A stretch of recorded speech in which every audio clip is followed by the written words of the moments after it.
sombría, Israel se sumergía en las tinieblas de la apostasía. Después del fallecimiento de Salomón, el pueblo de Dios se desviaba gradualmente de su camino bajo el mandato de Acab, el monarca más infame en la historia de la nación. La tierra se teñía con la sangre de profetas fieles, cazados y exterminados por la despiadada Jezabel. El nombre de Jehová era olvidado, mientras el pueblo se postraba ante ídolos inertes de madera y piedra.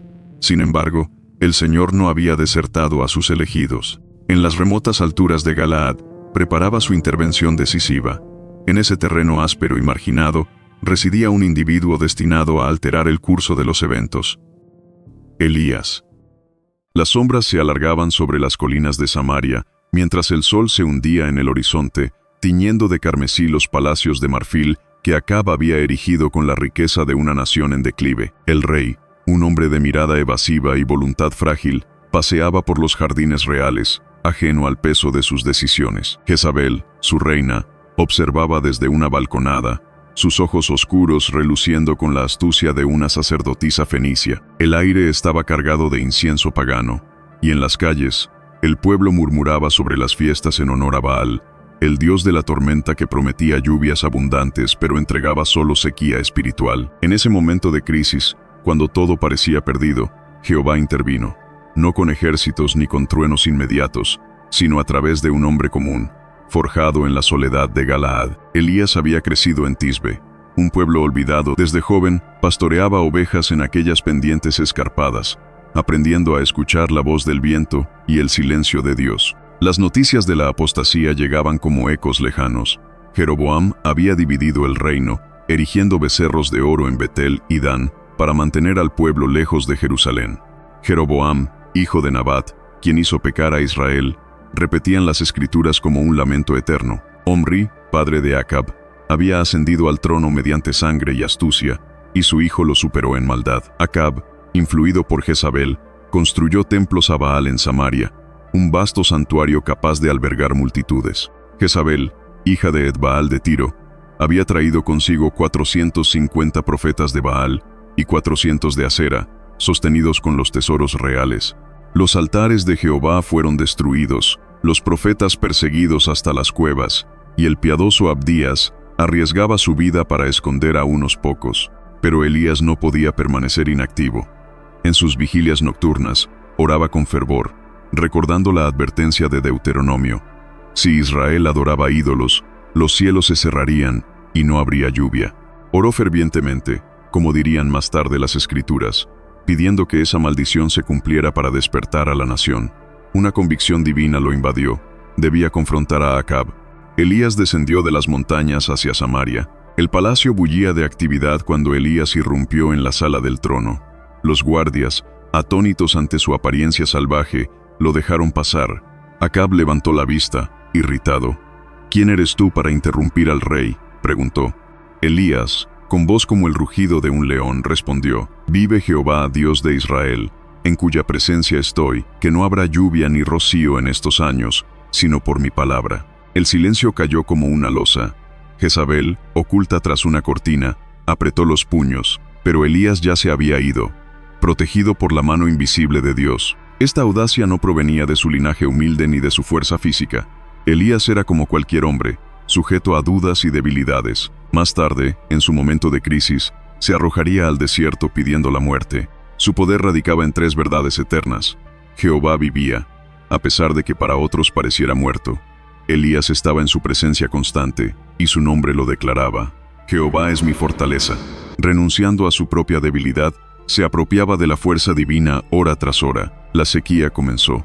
Los ríos se redujeron a hilos de agua, los campos se agrietaron como piel reseca, y el hambre acechaba. Acab buscaba culpables en vano, mientras Jezabel intensificaba la matanza de profetas. Pero Dios había preparado a Elías en la soledad, enseñándole que la verdadera fuerza surge no de la acción inmediata, sino de la dependencia absoluta. Esta lección sería la base de su ministerio, un recordatorio de que cuando los hombres fallan, Dios comienza. El polvo se arremolinaba bajo los pies de Elías mientras huía de Samaria, su corazón latiendo con la adrenalina de la confrontación. La palabra de Jehová llegó clara: «Apártate de aquí, vuélvete al oriente y escóndete en el arroyo de Kerit, que está frente al Jordán».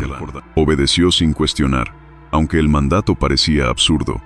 Sin embargo, en Kerit encontró refugio, un valle estrecho donde el agua murmuraba entre rocas musgosas y los cuervos, aves carroñeras, le traían pan y carne mañana y tarde. Allí, en la soledad, Elías aprendió lecciones profundas. Primero, a avanzar paso a paso. Antes de confrontar al mundo, uno debe humillarse ante Dios. Elías, que se creía indispensable, descubrió su insignificancia. El mundo giraba sin él. Los cuervos, improbables mensajeros, cumplían su tarea, probando que Dios sostiene a sus siervos, incluso en lo imposible. El sol se ocultaba tras las colinas fenicias. Elías, agotado por la sequía que él mismo había invocado, obedeció la voz divina que le ordenaba abandonar el seco arroyo de Kerit.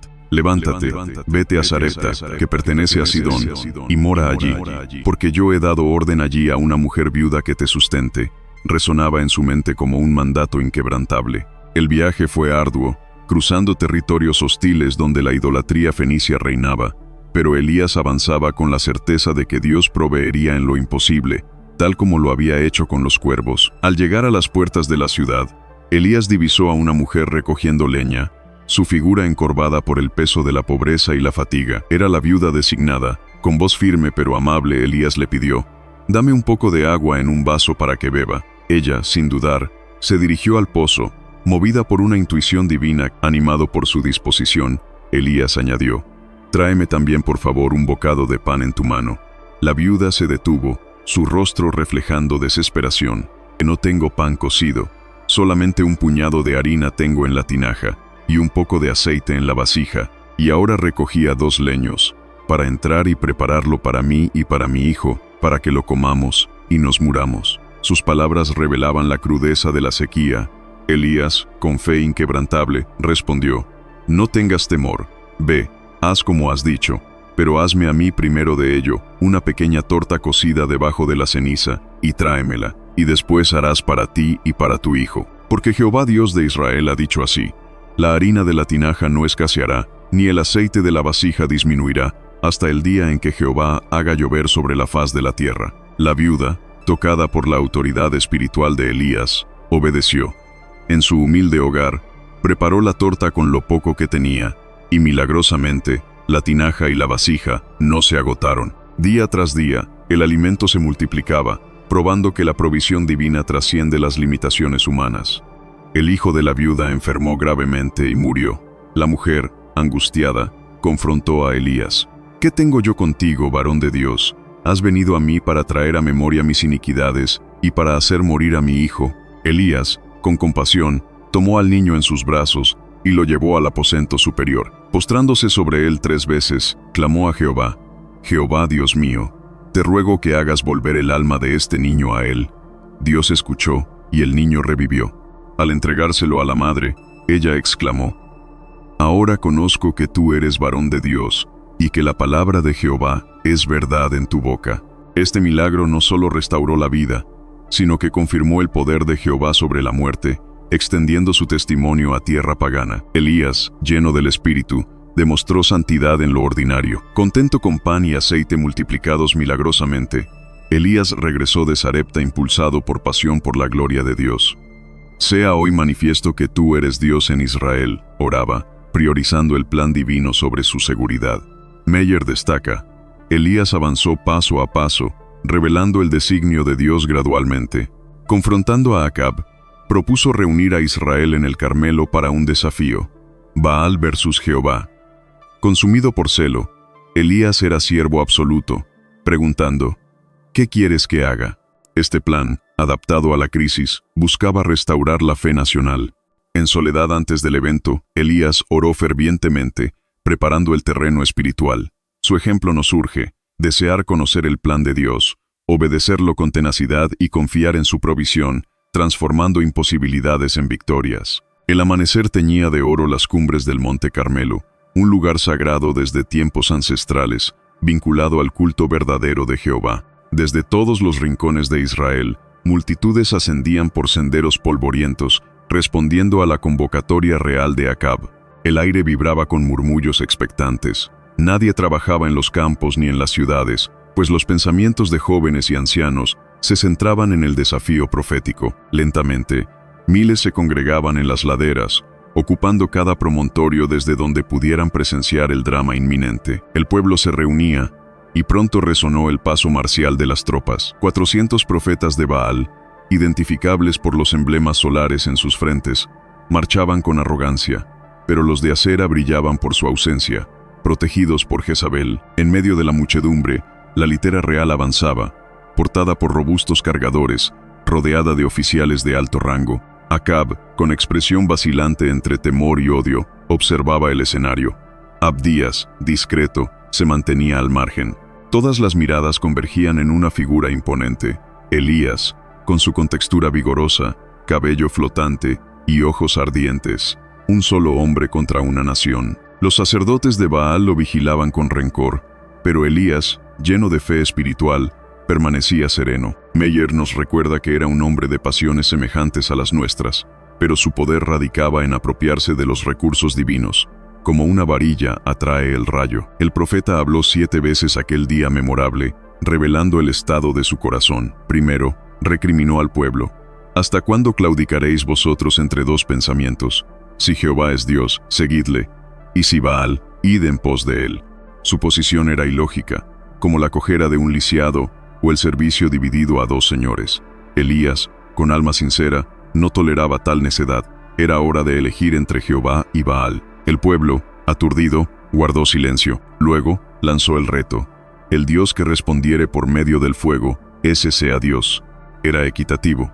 Baal, Dios del sol y las fuerzas productivas, no podía rechazar el fuego como prueba. Jehová había respondido así en el pasado, simbolizando aceptación. Cada lado ofrecería un buey y esperaría la respuesta ígnea. El pueblo, impresionado, exclamó: bien dicho. Los profetas de Baal prepararon su altar, clamando: Baal, respóndenos. Durante 3 horas, danzaron en círculos, saltando frenéticamente, pero el silencio reinaba. El sol ascendía, conducido por su Dios, pero solo bronceaba sus rostros. Elías se mofó: gritad en alta voz, porque Dios es. Quizá está meditando, o tiene algún trabajo, o va de camino. Tal vez duerme, y hay que despertarle. Enloquecidos, se sajaron con cuchillos hasta sangrar, pero no hubo voz ni respuesta. Pasaron otras 3 horas, hasta la hora del sacrificio vespertino en Jerusalén, y nada. El altar de Baal permanecía frío. Ahora era el turno de Elías. Invitó al pueblo a acercarse, para que nadie dudara. Reconstruyó el altar de Jehová con 12 piedras, simbolizando la unidad de Israel. Colocó la leña y el buey, sin trucos ocultos. Dio un mandamiento audaz: llenad 4 cántaros de agua, y derramadla sobre el holocausto y sobre la leña. Lo repitieron 3 veces, empapando todo y llenando la zanja circundante. Meyer destaca esta fe exuberante. Elías amontonaba dificultades para glorificar a Dios, sabiendo que para el poder infinito no hay imposibles. Entonces, oró: Jehová Dios de Abraham, de Isaac y de Israel, sea hoy manifiesto que tú eres Dios en Israel, y que yo soy tu siervo, y que por mandato tuyo he hecho todas estas cosas. Respóndeme, Jehová, respóndeme, para que conozca este pueblo que tú, oh Jehová, eres el Dios, y que tú vuelves a ti el corazón de ellos. Fue una plegaria tranquila, confiada, enfocada en vindicar a Dios y volver el corazón del pueblo. El fuego de Jehová descendió, consumiendo el holocausto, la leña, las piedras, el polvo y el agua. El pueblo cayó rostro en tierra. Jehová es el Dios, Jehová es el Dios. Finalmente, Elías ordenó: prended a los profetas de Baal, para que no escape ninguno. Llevados al arroyo de Sisón, fueron ejecutados uno a uno, mientras Acab observaba impotente, y Baal no intervenía. Con el último caído, Elías intuyó la lluvia cercana. Dios bendice solo cuando los ídolos son erradicados. Este clímax en el Carmelo ilustra la victoria de la fe sobre la idolatría, recordándonos que la obediencia absoluta libera el poder divino. El sol descendía sobre el monte Carmelo, tiñendo de rojo sangre las aguas del arroyo Sisón, donde yacían los cuerpos inertes de los profetas de Baal. El aire, cargado de humo del sacrificio consumido por el fuego divino, se mezclaba con el silencio atónito de la multitud. Acab, el rey, observaba la escena con una mezcla de temor y resentimiento. Incapaz de intervenir, mientras la indignación popular ejecutaba la sentencia contra sus aliados idólatras. Elías, exhausto pero resuelto, se volvió hacia él con voz firme: «Sube, come y bebe, porque una lluvia grande se oye». Era un mandato que contrastaba con la sequía que había azotado la tierra por 3 años. Una sequía invocada por el propio profeta como juicio divino contra la apostasía de Israel. Meyer destaca el horror de una sequía oriental, la tierra agrietada, los ríos secos y el pueblo separado de Dios por sus iniquidades. Elías, consciente de esto, actuó como ejecutor, eliminando a los cabecillas de la revuelta espiritual, mientras Acab ascendía a su pabellón real para banquetear, indiferente al sufrimiento nacional y solo preocupado por sus caballos durante la hambruna. Elías subió a la cumbre del Carmelo. Allí, postrándose en tierra con el rostro entre las rodillas, inició una oración ferviente, basada en la promesa divina recibida en Sarepta: «Ve, muéstrate a Acab, y yo haré llover sobre la faz de la tierra». Según Meyer, en primer lugar, se fundamentaba en la promesa de Dios, no en caprichos humanos. Las promesas bíblicas no limitan la oración, sino que la estimulan, actuando como moldes para derramar espíritus fervientes. Elías sabía que Dios cumpliría su palabra, transformando promesas inoperantes en realidades mediante la fe orante. En segundo lugar, era definida. Elías oraba por lluvia específica, no por vagas bendiciones. Meyer insta a mantener listas de peticiones, corrigiendo la indefinición que hace fallar muchas oraciones. Además, era ferviente, ardiente en intensidad, probando la necesidad real de la bendición, no un fervor egoísta, sino uno alineado con la gloria divina. Humilde, también, Elías se postró, reconociendo su pecaminosidad pese a su rectitud, equilibrando filiación con sumisión ante la majestad de Dios. Llena de fe expectante, envió a su criado, posiblemente el hijo resucitado de la viuda, 7 veces al punto más alto para escudriñar el mar, aguardando la respuesta. «Sube ahora y mira hacia el mar», ordenó, persistiendo pese a las respuestas negativas. «No hay nada». Esta perseverancia define la oración verdadera. Meyer compara a quienes abandonan al primer «no hay nada» con aquellos que, como Elías, oran 7 veces, superando pruebas para demostrar fe inquebrantable. Finalmente la nubecilla del tamaño de una mano surgió en el horizonte, precursora de la tormenta. Elías urgió a Acab: «Desciende antes de que la lluvia te detenga». Los cielos se oscurecieron, el viento rugió, y un copioso aguacero cayó, renovando la tierra sedienta. Elías, ceñido su manto, corrió delante de la carroza real hasta Jezreel, fortalecido por la mano de Dios. Meyer ve lecciones eternas. La oración humilde, definida y perseverante, libera bendiciones espirituales, haciendo florecer partes secas de la iglesia y el mundo como la rosa. Elías nos enseña que Dios responde pronto, incluso cuando la respuesta parece demorada, urgiéndonos a practicar su secreto para descender lluvias divinas. La tormenta rugía sobre Jezreel, con relámpagos que iluminaban intermitentemente las torres del palacio real, mientras la lluvia torrencial lavaba la tierra sedienta. Acab y Elías habían llegado primero, portando las noticias del triunfo divino en el Carmelo. El profeta, exhausto por la jornada, buscó refugio en un humilde hospedaje para reposar y alimentarse. El rey, por su parte, se dirigió directamente a sus aposentos, donde Jezabel lo aguardaba con impaciencia. Todo el día, la reina había especulado sobre los eventos en la montaña. Con febril optimismo imaginaba a sus sacerdotes triunfando en el desafío, y al ver las nubes de lluvia acumularse en el horizonte, atribuyó el fenómeno a la intervención de Baal en respuesta a sus plegarias. Su estupefacción fue absoluta al escuchar la verdad de labios de Acab. Acab dio a Jezabel la nueva de todo lo que Elías había hecho, y de cómo había matado a espada a todos los profetas. La ira de Jezabel no conoció límites, mientras Acab, sensual y materialista, se contentaba con tener suficiente para comer y beber, y con el bienestar de sus caballos y mulas, ella era resuelta e implacable. Astuta y sin escrúpulos, moldeaba al rey según su voluntad. Para Jezabel, la crisis era grave.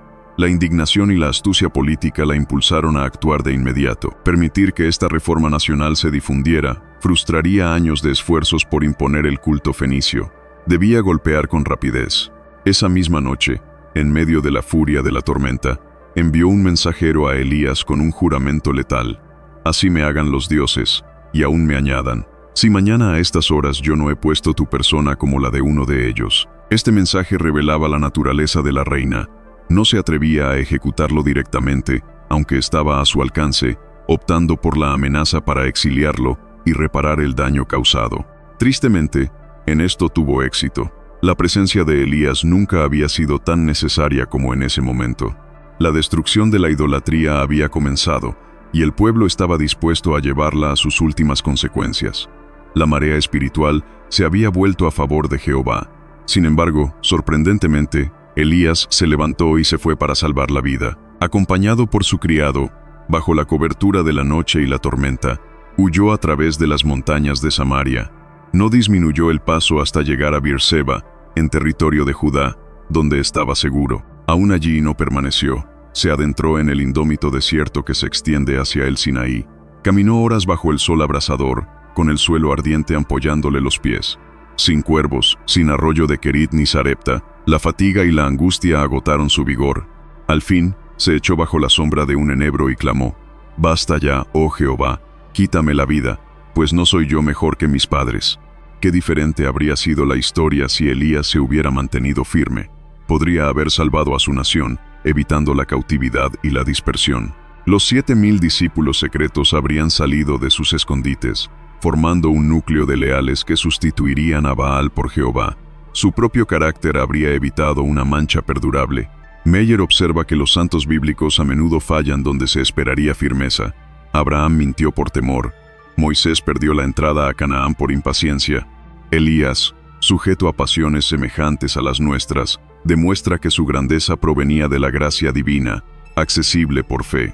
Ciertamente, Elías estaba agotado física y mentalmente. Consideremos la tensión acumulada, la emoción de la convocatoria, la matanza de los sacerdotes, la oración intensa, la carrera de casi 30 kilómetros delante de Acab, seguida de la huida apresurada sin descanso. El resultado fue un agotamiento total, con la reacción natural de un intenso sufrimiento. Su soledad lo hizo vulnerable. Solo yo he quedado. Grandes espíritus como el suyo nacen para el aislamiento, pero este puede fallar sin un propósito heroico y fe inquebrantable. La fe prospera cuando Dios ocupa el campo visual completo, pero Elías apartó la mirada hacia las circunstancias al ver el peligro. Neguémonos a fijarnos en ellas, aunque bramen como una tempestad. Las imposibilidades naturales nada son para el alma ocupada en Dios. Es un error dictarle a Él lo que debe hacer. Elías no sabía lo que pedía al clamar por la muerte. Si Dios hubiera accedido, habría perecido bajo una nube, sin oír el silbido apacible, fundar escuelas de profetas, comisionar a Eliseo, ni ascender en carroza de fuego. ¡Qué misericordia que Dios no conteste todas nuestras oraciones! Es mejor dejarlo todo a su sabio y tierno cuidado, y viviremos para agradecerle por lo que negó en momentos de desaliento. En las vastas extensiones del desierto, bajo un sol implacable que convertía la arena en un horno abrasador, Elías yacía exhausto bajo la sombra escasa de un enebro. Su espíritu, antes ardiente como el fuego del Carmelo, ahora se hallaba abatido por el peso del fracaso y el temor. La amenaza de Jezabel resonaba en su mente como un eco siniestro, y en su desesperación, clamó a Jehová: «Basta ya, oh Jehová, quítame la vida, pues no soy yo mejor que mis padres». Era un momento de profunda debilidad, donde el profeta, agotado física y emocionalmente, anhelaba el fin de su lucha terrenal. Meyer reflexiona que muchos creyentes han aprendido las lecciones más profundas sobre el amor divino precisamente en tales momentos de deficiencia y fracaso, similares al que empañó la trayectoria de Elías. Este colapso no solo infligió una deshonra duradera en su reputación, sino que frustró uno de los movimientos espirituales más prometedores en la historia de Israel, sembrando pánico y desilusión entre miles de corazones que comenzaban a cobrar valor inspirados por su celo. Desalentó a los pocos valientes que podrían haber impedido el descenso de la nación hacia la ruina. Sin embargo, los ojos de Dios siguieron con tierna compasión cada paso de la huida de su siervo a través de las montañas de Samaria. Dios no amó menos a Elías en este valle de sombra que cuando se erguía victorioso junto al altar ardiente. Al contrario, su amor asumió un grado aún más tierno y bondadoso al inclinarse sobre el profeta dormido. El amor divino se manifiesta con especial ternura por causa de un pecado particular, recordándonos que no es difícil creer en el amor de Dios cuando marchamos con la multitud en alabanza, pero sí lo es cuando yacemos abatidos por el exilio del pecado. Dios no se limitó a amar a Elías. Con solicitud paternal, procuró sanar y restaurar su alma para devolverle la salud y el gozo perdidos. No hubo reconvenciones ásperas, ni palabras de reproche, ni amenazas de despido. En su lugar, un ángel descendió, preparando comida sobre la arena ardiente del desierto. El amor se deleita en velar por aquellos a quienes cubre, y así, en medio de la noche, el amor de Dios veló por su siervo. El amor se adelanta a la necesidad futura, proveyendo no solo para el presente inmediato, sino para el largo camino que resta. El primer toque del ángel fue nocturno, despertando a Elías con gentileza. «Levántate y come». Sobre las brasas, una torta cocida y una vasija de agua aguardaban, símbolos de la provisión divina en la desolación. Elías comió y bebió, y volvió a dormir, fortalecido. Al alba, el ángel regresó. «Levántate y come, porque largo camino te resta». Esta doble ministración no era mera casualidad. Respondía a la necesidad de un viaje de 40 días y 40 noches hacia Horeb, el monte de Dios. Un peregrinaje impulsado por el capricho del profeta, pero cubierto por la gracia anticipatoria de Jehová. Meyer enfatiza que Dios había hablado a Elías en múltiples ocasiones previas en Tisbe, Samaria, Kerit y Sarepta, pero nunca con un ángel como mensajero directo. Antes, cuervos, arroyos y una viuda habían servido. Ahora, un ser celestial moldeaba el pan con sus manos. ¿Por qué esta manifestación especial? Para convencer al profeta de que aún era tiernamente amado y conducirlo al arrepentimiento. El amor de Dios se adelanta, previendo las necesidades incluso en la rebeldía, y no permite que el siervo perezca en su error. Este episodio ilustra la constancia del amor divino, paciente, incansable y compasivo. Tal vez no lo sintamos en medio de nuestras fallas, imaginando que hemos perdido todo derecho a él. Sin embargo, como con Elías, Dios nos insta a esperar en su amor, confiando y entregándonos a él. Anímate, hijo de Dios, aunque hayas fallado, su bondad es mayor que tu vida, y él te restaurará para alabarlo nuevamente como la salud de tu rostro. Reanimado por el sueño reparador y el alimento providencial, Elías prosiguió su viaje a través del desierto hacia Horeb, el monte de Dios. Este sitio sagrado, más que cualquier otro en la tierra, estaba impregnado de la presencia manifiesta de Jehová. Allí ardía la zarza sin consumirse, se promulgó la ley, y Moisés pasó 40 días en comunión divina. Era un instinto natural el que guiaba al profeta hacia este refugio espiritual, y ningún lugar podría ofrecer una escuela más apropiada para su alma abatida. 40 veces contempló Elías la salida y la puesta del sol en la desolación arenosa, hasta llegar finalmente a Horeb. En una cueva oscura entre escarpados precipicios, se alojó, reflexionando en soledad mientras el fuego de su espíritu se reavivaba. No tuvo que esperar mucho, y vino a él palabra de Jehová. Esta palabra le había llegado antes en momentos clave de su ministerio, y ahora lo hallaba en el desierto, demostrando que no hay lugar tan remoto, ni cueva tan profunda donde la voz divina no pueda alcanzarnos. Pero el tono era severo y de reproche. «¿Qué haces aquí, Elías?». Era una pregunta escudriñadora, que ponía al descubierto la huida del profeta de su puesto de responsabilidad. Si Elías hubiera respondido con vergüenza y dolor, confesando su fracaso y pidiendo perdón, lanzándose a los brazos piadosos de su Señor, sin duda habría sido restaurado. En cambio, evadió la pregunta, justificándose. «He sido celoso por Jehová Dios de los ejércitos, porque los hijos de Israel han dejado tu pacto, derribado tus altares, y matado a espada a tus profetas, y solo yo he quedado, y me buscan para quitarme la vida». Dios no lo reprendió inmediatamente. En su lugar, lo invitó a salir de la cueva. «Sal fuera, y ponte en el monte delante de Jehová». Entonces un gran viento fuerte rajó los montes y quebró las peñas, pero Jehová no estaba en el viento. Siguió un terremoto que sacudió la tierra, pero Jehová no estaba en el terremoto. Luego, un fuego devorador, pero Jehová no estaba en el fuego. Finalmente, vino un silbo apacible y delicado, y en él se reveló la presencia divina. Meyer interpreta esta secuencia como una lección profunda. Dios no siempre se manifiesta en lo espectacular, como el viento, el terremoto o el fuego que Elías había invocado en el Carmelo.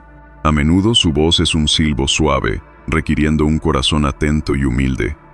Elías, envuelto en su manto, salió y oyó nuevamente la pregunta: ¿Qué haces aquí, Elías?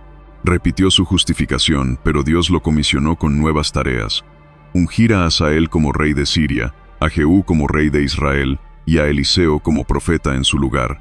Además, reveló que 7,000 en Israel no habían doblado la rodilla ante Baal. Esta experiencia en Horeb transformó a Elías, enseñándole que la verdadera fuerza reside en la quietud ante Dios, no en la espectacularidad.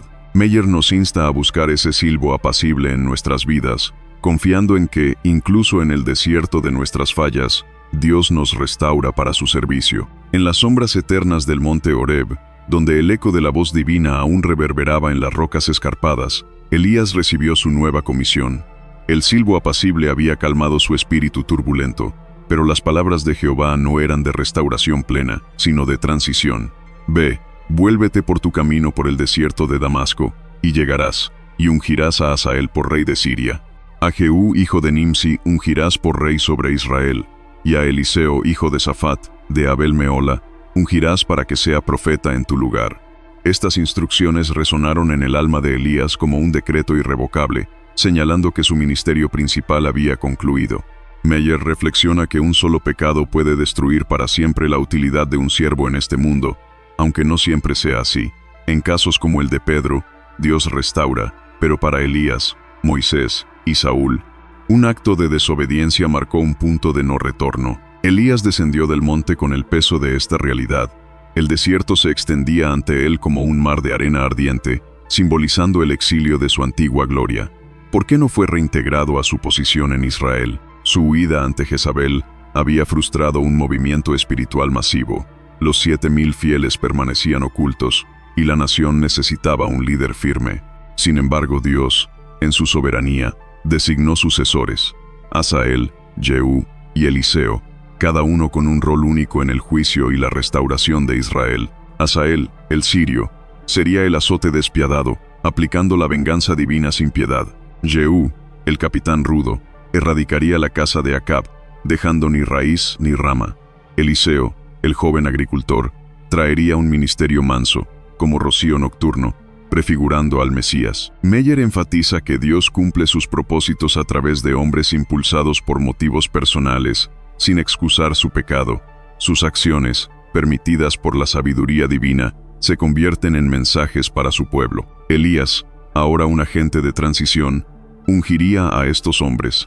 Esta tarea subrayaba una lección eterna. Tengamos cuidado con un paso falso, pues puede apartarnos del servicio glorioso. Sin embargo, salvaguardas abundan: la poda de la palabra, el celo contra el pecado y la sangre de Cristo para purificación. Dios no olvida a sus fieles ocultos. Elías creyó ser el único, pero 7,000 no habían doblado la rodilla ante Baal.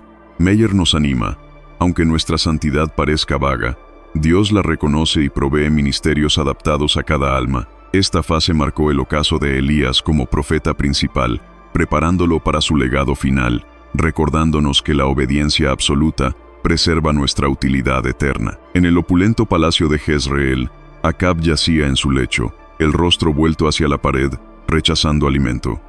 Jezabel, alarmada, inquirió: ¿qué tienes, que no comes? El rey confesó su deseo por la viña de Nabot, denegada por lealtad a la herencia ancestral. Jezabel, astuta, replicó: levántate, come y alégrate tu corazón, yo te daré la viña de Nabot. Meyer describe este episodio como un retrato de codicia y corrupción. Acab, victorioso sobre Siria pero abatido por un rechazo, revelaba su debilidad. Nabot, fiel a la ley mosaica que prohibía vender heredades permanentemente, actuó con integridad religiosa. Guárdeme Jehová de darte la heredad de mis padres. Jezabel tramó un plan siniestro. Falsos testigos acusaron a Nabot de blasfemia, lapidándolo. La viña pasó a Acab, pero Elías, comisionado por Dios, lo confrontó. Así ha dicho Jehová: ¿no has matado tú, y también has desposeído? En el lugar donde lamieron los perros la sangre de Nabot, los perros lamerán también tu sangre. Acab se humilló, y Dios mitigó el juicio, posponiéndolo a sus hijos. Meyer advierte: la codicia lleva a la ruina. Nabot previó la fusión irreversible de su herencia. Este capítulo ilustra cómo Dios usa la integridad de los fieles para exponer la maldad real, urgiéndonos a valorar la herencia espiritual sobre posesiones terrenales. En los confines del palacio real de Samaria, donde el lujo contrastaba con la decadencia moral del reino, Ocosías, hijo de Acab, yacía postrado en su lecho, víctima de un accidente que lo había precipitado desde la azotea. Las sombras de la muerte se cernían sobre él, no solo por la gravedad de su caída, sino por la apostasía que había heredado de sus padres. En lugar de volverse a Jehová, el rey envió mensajeros al santuario de Baal-Zebub en Ecrón, dios de las moscas y patrono de la medicina, buscando un oráculo que aliviara su temor. Esta acción, un rechazo deliberado al Dios de Israel, no podía pasar desapercibida ante la justicia divina. Meyer reflexiona que para comprender este episodio, debemos evitar juzgar con las normas de perdón y amor reveladas en Cristo, ya que el Antiguo Testamento enfatizaba la santidad y la rectitud de Dios contra el pecado. Los profetas actuaban impulsados por un celo divino que hoy podría parecer severo, pero que era coherente con la revelación progresiva de Dios. Elías, restaurado en su valor, fue comisionado para interceptar a los mensajeros en la llanura de Esdraelón. Con su manto de pelo y su presencia imponente, les declaró: «Así ha dicho Jehová, del lecho en que estás, no te levantarás, sino que ciertamente morirás». Los mensajeros, impresionados por la figura del profeta, regresaron al rey y describieron al varón que tenía vestido de pelo. Ocosías reconoció inmediatamente a Elías el tisbita. Movido por ira y esperanza de revocar el veredicto, envió un capitán con 50 soldados para capturarlo. El capitán, desde la base de la colina, ordenó: «Varón de Dios, el rey ha dicho que desciendas». Elías respondió con firmeza: «Si yo soy varón de Dios, descienda fuego del cielo y consúmete con tus 50». El fuego descendió, consumiendo al grupo. Un segundo capitán repitió el mandato con arrogancia, y el mismo juicio se ejecutó. Meyer destaca que no había venganza personal en Elías. Su acción surgía de un celo por la gloria de Dios, pisoteada por la idolatría. El tercer capitán, humilde, suplicó: «Sea yo de valor en tus ojos, y la vida de estos mis 50 siervos, porque he aquí ha descendido fuego del cielo». Elías, discerniendo su reverencia, descendió y se presentó ante el rey, reiterando el mensaje de muerte. Este episodio marca la recuperación del valor de Elías. Tras su huida ante Jezabel, ahora enfrentaba al rey con intrépida fe, demostrando que Dios restaura a sus siervos. Meyer nos insta a reflexionar. En nuestra era, ¿tenemos el mismo odio al pecado y celo por la justicia? Elías nos enseña que la verdadera fuerza espiritual surge de la obediencia, incluso en juicios severos, preparando el camino para la gracia en Cristo. En una de las escenas más sublimes del Antiguo Testamento, Elías y Eliseo cruzaron el Jordán, golpeando las aguas con el manto para abrir un camino seco. Mientras hablaban de temas eternos, un carro de fuego con caballos de fuego separó a los dos, y Elías ascendió al cielo en un torbellino. Eliseo exclamó: Padre mío, carro de Israel y su gente de a caballo». Meyer analiza la adecuación del lugar cerca de Jericó, vinculado a la historia israelita y del método, un torbellino y fuego, simbolizando la vida tempestuosa de Elías. Este traslado testimoniaba la vida eterna, mostrando que el espíritu trasciende la muerte. Similar a Enoc y la ascensión de Cristo, probaba un mundo espiritual. Dios negó la petición de muerte de Elías bajo el enebro, optando por un final glorioso, enseñándonos que Él sabe mejor. El traslado sellaba la autoridad de Elías, silenciando críticos. Meyer urge: no dictemos a Dios, confiemos en sus planes. La muerte es un traslado instantáneo a la gloria, como Elías demostró al aparecer en la transfiguración. Mientras ascendían, Elías ofreció a Eliseo: «Pide lo que quieras que haga por ti». Eliseo pidió: «Te ruego que una doble porción de tu espíritu sea sobre mí», solicitando ser heredero principal, como el primogénito bajo la ley mosaica. Elías condicionó: «Si me vieres cuando fuere quitado de ti, te será hecho así». Meyer explica que Eliseo buscaba poder espiritual para continuar la obra, no riquezas. Condiciones, tenacidad. Elías lo probó repetidamente, y discernimiento espiritual, ver el ascenso, requería pureza. Eliseo vio el carro y tomó el manto caído, símbolo de ungimiento. Golpeó el Jordán. «¿Dónde está Jehová, el Dios de Elías?», y las aguas se abrieron. El manto representa el Espíritu Santo, disponible por fe. Meyer insta: busquemos esta plenitud. Dios equipa para su llamada. Pruebas siguen, pero el Dios de Elías permanece, restaurando su espíritu en nosotros. Jesús, preparando a sus discípulos para su pasión, los llevó al monte Hermón. Mientras oraba, su rostro resplandeció como el sol, y sus vestiduras blanquearon. Moisés y Elías aparecieron, hablando de su partida en Jerusalén.